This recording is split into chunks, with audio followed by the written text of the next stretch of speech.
Salve, gurizada! Estamos aqui, cafezito na mão, chegando para mais um Café com Lucas, quadro que, para quem já está aqui há um pouquinho mais de tempo, já está mais acostumado, para quem está chegando e ainda não está ligado, Café com Lucas uma vez por semana, nos finais de semana, no dia que o Inter não joga, vai ter o Café com Lucas aqui no canal, final da manhã, início da tarde. Estamos aqui com o cafezito preparado, ele está saindo no início da tarde, porque eu já expliquei no último vídeo aqui no canal, tá?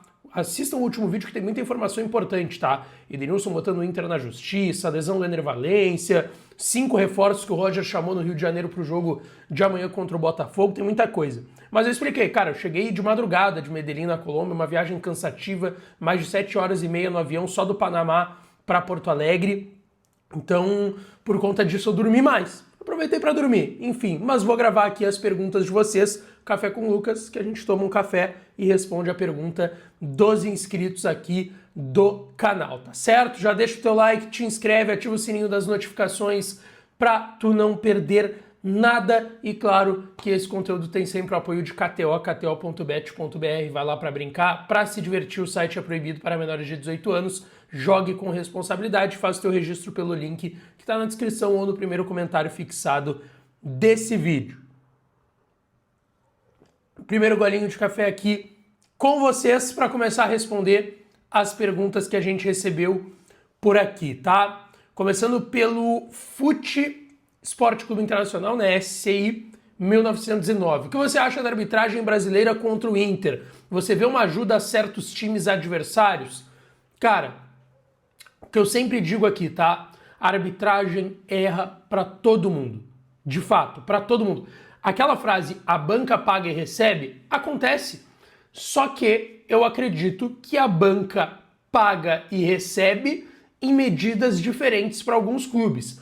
Eu não quero colocar como teoria da conspiração de que os árbitros roubam para alguns clubes, tá? Não é isso que eu tô dizendo. Eu não acredito que árbitro... a gente já teve caso disso, mas hoje, com tudo que a gente tem, é muito mais difícil um árbitro fazer o que fizeram, por exemplo, em 2005 contra o Inter do que hoje. Muito mais difícil fazer hoje do que lá em 2005. É outra pegada, é outro tipo de futebol, de internet, de sociedade. Cara, é muito diferente, tá? Mas o que eu acredito? Que sim, no inconsciente, em alguns momentos, em alguns árbitros, possa acontecer de, contra alguns clubes, favorecer, porque sabe que se não favorecer, se errar, se puder ter a chance de errar contra esses clubes, pode ter um problema muito maior para si, para sua carreira e em diversas outras formas. É algo do inconsciente do profissional e que não estou dizendo que acontece com todos os profissionais. Vou dar um exemplo. Jogo lá em Itaquera, Inter e Corinthians, tá? Ele acertou muito, tá? Em muitas coisas. Tudo bem que ele não precisava do auxílio do VAR para acertar em algumas coisas. Mas no que ele errou dentro da partida, tá? Eu não posso desconsiderar que talvez alguns árbitros tenham no seu inconsciente, subconsciente, enfim, não vou saber o melhor termo agora. Cara, tô aqui, Neoquímica Arena, Corinthians, um dos clubes de massa do Brasil, com o maior número de torcedores na imprensa e tudo mais. Se eu errar aqui, eu tô fudido, cara. Eu não duvido que isso aconteça. Agora, eu acho que eles erram contra e a favor de todo mundo no fim das contas, tá? Só esse é o meu ponto. Eu não acho que, tem um só que é roubado, tem um só que é prejudicado. Não. No fim das contas, todo mundo em algum momento é prejudicado pela arbitragem. Uns mais e outros menos, infelizmente. Quando volta o Rocher no gol, o Inter precisa de um camisa 9. Eu também acho que o Inter precisa de um centroavante, tá? Também acho. Mas vai ter outra pergunta sobre isso e a gente pode dissertar mais. Mas a pergunta dele é sobre quando o Rocher volta ao gol do Inter. É a Bruna Ferreira Gubiani. Rocher deve voltar no dia 12 de junho contra o Atlético Mineiro, tá? Ele teve uma lesão no quarto metacarpo da mão, passou por uma cirurgia, ainda não tá fazendo muitos trabalhos com bola com o restante do grupo. Agora que o grupo tá aí, Medellín, Rio de Janeiro, depois só volta e já vai para Montevidéu, ainda mais que a gente não tem como saber se ele já tá treinando com bola, mas ele não estava até essas viagens do Inter, tá? E é bem possível que ele volte ou nos últimos jogos antes do Super Mundial, ou somente depois, tá? Raizin Dias, pior jogador que tu viu no Inter de 2010 pra cá. Nossa senhora, tiveram alguns, tá? Putz. Pá, cara, é muito difícil, porque ninguém que eu escolher vai ser unanimidade. Se eu citar um, vocês vão vir nos comentários e vão citar outro, tá? Mas vamos lá, pior jogador que eu vi no Inter de 2010 pra cá, cara. Puxa vida, é difícil essa. Tem alguns nomes que me vêm na cabeça. Vem o lateral Dudu, lembra, carequinha, do Atlético, veio do Atlético Goianiense. Natanael, que jogou pouco, lesionou e ficou comendo 300 mil por mês do Inter sem fazer nada aqui. Mikael é muito forte, tá? Para ser um dos piores jogadores que passaram pelo Inter na história recente do clube. Mikael, com um ano em 22. Cara, respeito muito a história de superação do Jean Dias, mas não dá para desconsiderar o que foi a contratação e o que foi o Jean Dias no Inter, não dá para desconsiderar. Mas é difícil, cara.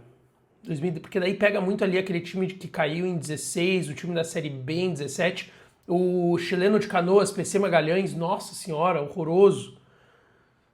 Nossa, cara, é difícil, tá? Eu citei alguns pra gente lembrar aí, mas eu não sei se eu consigo dizer um, tá? Mas por isso eu citei vários aí.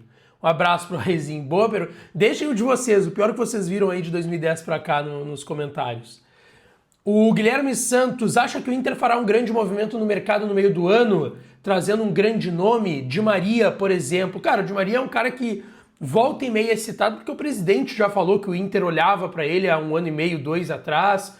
Depois falou de novo que teria um contato, mas nada além disso. De fato, o Inter procurou informações sobre o Di Maria, ouviu das condições do Di Maria financeiras, ele teria que baixar a pedida para vir para o Inter e também que ele queria jogar no Rosário Central, mas aí que é o time de infância dele, que criou ele pro futebol, só que teve um problema lá, o narcotráfico tá comandando lá Rosário, eu estive lá no passado, cobrindo Rosário Central e Inter, de fato tá complicada a segurança lá, por conta do tráfico, enfim.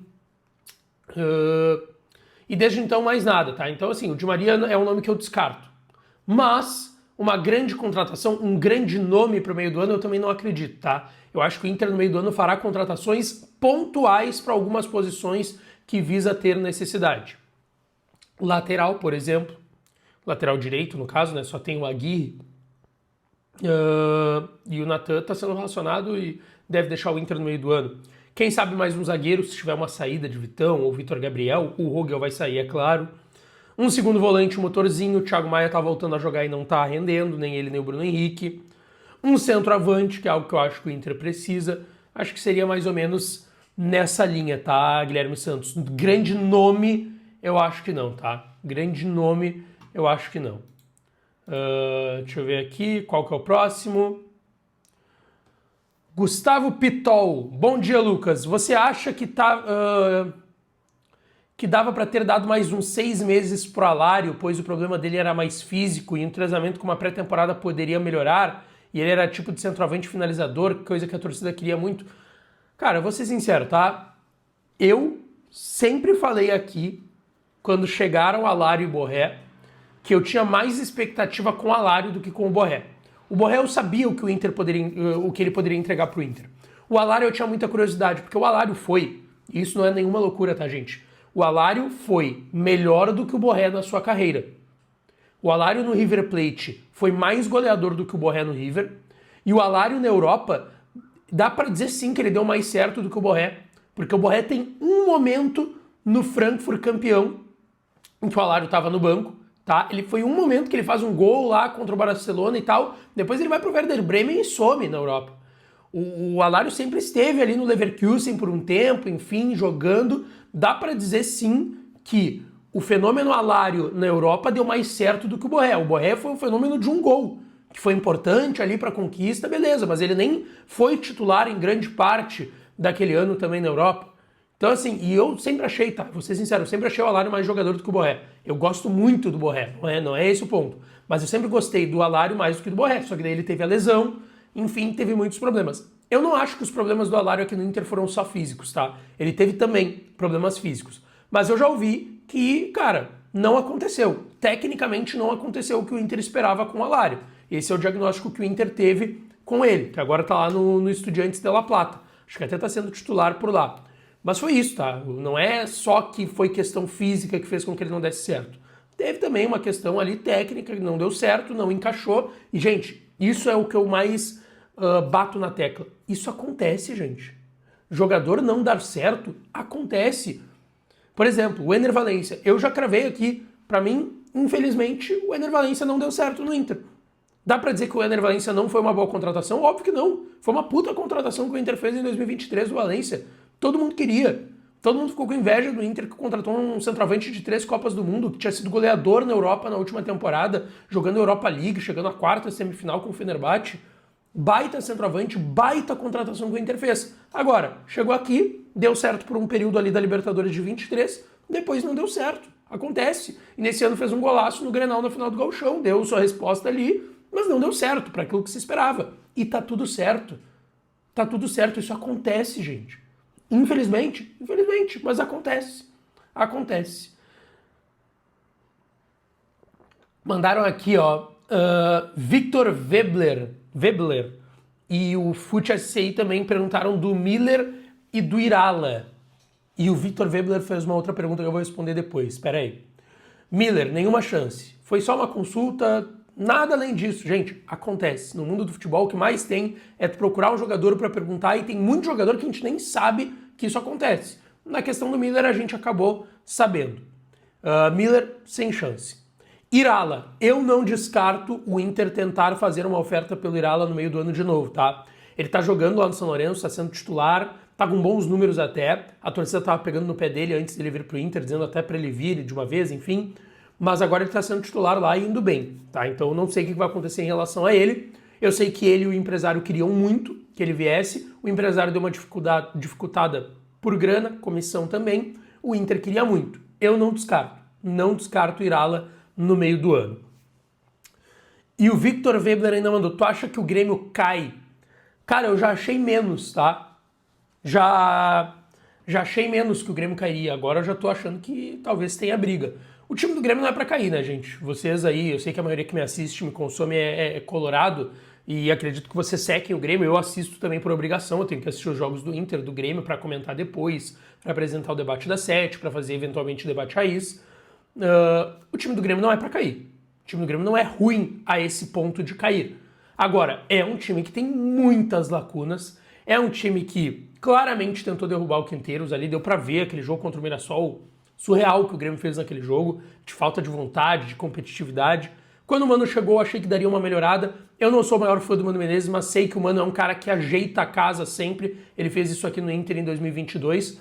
Mas assim, tu olha pro time do Grêmio, cara, não é um time horroroso.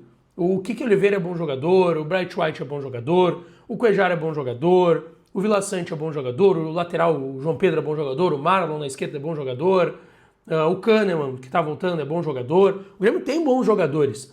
A questão é que não tá aparecendo da liga. O Grêmio tá com muita dificuldade, cara. Tá com muita dificuldade.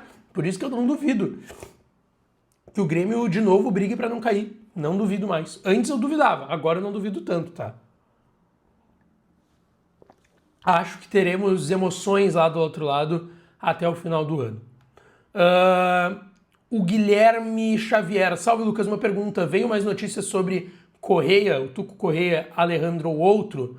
E o volante, será que tem chance de voltar com a negociação com o Irala e tal? A gente falou do Irala aqui já. Sobre o Tuco Correia, jogador Tuco Correia é o atacante da Inter de Milão, que a gente tem falado aqui, argentino, já jogou na seleção e tal, reserva por lá. Nem foi relacionado para os jogos da Inter nas semifinais da Champions. Até apareceu uma imagem dele, ele ficou lá no camarote vendo o jogo. Não tem novidade sobre isso, tá? O Inter estava tentando um pré-contrato com ele, porque o contrato dele vai terminar agora no meio do ano, ele já poderia assinar um pré-contrato e sair de graça, mas não tem nada assinado. Mas o Inter estava conversando com ele, não tem atualização além disso. E o Alejandro não passou de um monitoramento, tá? Repito aqui a informação que a gente trouxe, não passou de um monitoramento. Sobre o Fredinho, mesma coisa, o Inter procurou saber informações e ainda não fez um movimento, se é que vai fazer por esse jogador. Fábio Pereira, nos bastidores você vê o Inter priorizar, mesmo que inconscientemente, alguma competição? Sim, eu acho que o Inter vai priorizar, tá? Primeiro, eu acho que nesse momento o Inter vai priorizar a Libertadores, já que complicou o seu grupo com a derrota agora para o Atlético Nacional no meio de semana lá em Medellín. Eu acho que o Inter vai acabar priorizando a Libertadores nesse momento, porque o Inter vai ter decisão quinta-feira contra o Nacional de Montevidéu. Agora é a grande decisão para o Inter no grupo. Se o Inter perder, Se o Inter perder, possivelmente o Inter vai terminar a rodada eliminado, tá? Se o Inter empatar, o Inter vai ter que ganhar do Bahia e torcer por resultados paralelos. Então, cara, esse jogo de quinta é a decisão do Inter no ano, depois do Gauchão. A maior decisão que o Inter tem depois do Gauchão é essa contra o Nacional. Eu acho que o Inter nesse momento vai priorizar, eu acho que vai poupar amanhã, inclusive, contra o Botafogo. Vai ter vídeo aqui à noite no canal falando mais sobre isso. Mas acho sim, tá, Fábio? Que nesse momento o Inter prioriza a Libertadores e no decorrer da carruagem eu acho que vai acabar priorizando as Copas, porque eu acho que no Brasileiro vai ficar complicado já. Marcos Armstrong. Lucas, existe alguma possibilidade do Valencia ou Borré deixar o Inter nessa temporada? Em alguns momentos o Valencia parecia estar frustrado aqui. E se acontecer, o Inter buscaria alguém para substituir. Grande trabalho seu. Um abraço, viu, Marcos? Tamo junto. Cara, eu já trouxe uma informação, eu fui muito xingado, tá? Pessoas do Inter me procuraram e tá tudo certo, o Inter desmentir, acontece, mas eu sei que o que eu trouxe é verdade, tá? Porque eu sei de onde veio e as pessoas do Inter não sabem de onde veio. E elas sabem que é verdade também. Ano passado, durante as enchentes, alguns familiares do Ener Valencia que sempre vinham aqui ao Brasil, sempre ficavam aqui com o Valencia na sua residência em Porto Alegre, por conta das enchentes, isso foi um movimento natural de muitas famílias de atletas, tá?